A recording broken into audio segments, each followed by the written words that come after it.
The red-cheeked paymaster twiddled an unlit cigar in his hand, rose from his seat, and headed for the rear of the train. He had not left his valued baggage behind. Now or never, Mortimer told himself, taking in the caboose platform on which he waited.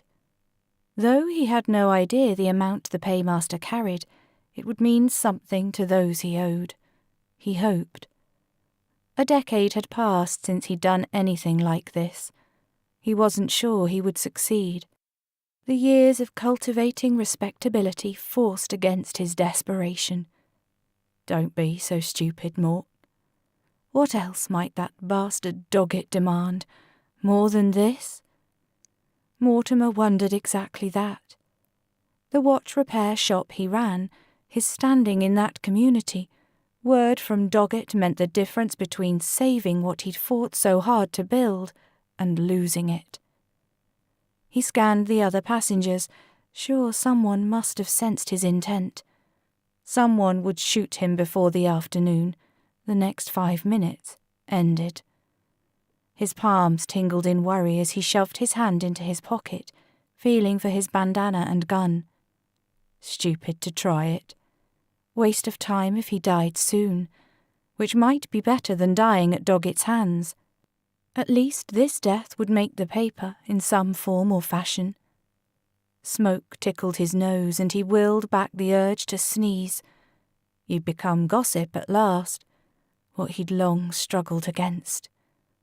He pulled forth the handkerchief and wiped his sweating hand on the crumpled cotton. Sam, forgive me. What would he think if he knew?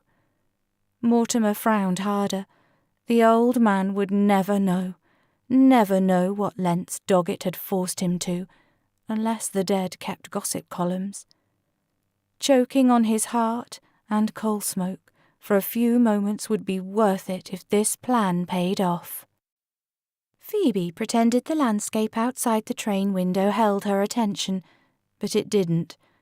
Her gaze fixed instead on the reflection of the skulking reporter as he oozed down the aisle. His beady, searching gaze swept over the passengers. She knew he sought her out, had seen him at the Royal Mechanics' Society Expo and done her best to avoid him. Of all the bad luck, how did we end up on the same train? She had no intention of becoming a building block for his journalistic ambitions. Could be worse, could be a friend of her father's.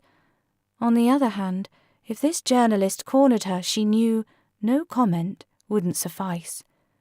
Respectable young ladies didn't travel alone. She knew no other respectable young lady like herself, however.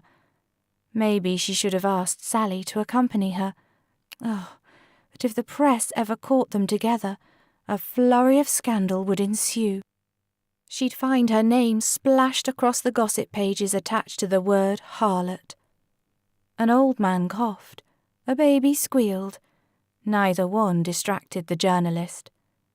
Blast it. Phoebe dipped her head to hide behind her hair and stood. She pushed her way through the cramped car. Oh, dear God, if that man recognizes me, there will be hell to pay. If her name ended up in print, her father would know she'd come to the expo. If the reporter cornered her, would she be able to lie her way off the front page? Bad enough her intent in coming to Southend-on-Sea. Bad enough she'd gone against her father's wishes in the trip, but to see her rebellion splashed over the newspapers would be nigh unforgivable. I hope he hasn't seen me. She quickened her steps. A door loomed before her and she slipped through it gratefully. Thinking she was safe, she pulled off the veiled hat hiding her chestnut hair, only to find herself standing on the tail end of the train, staring at a strange man.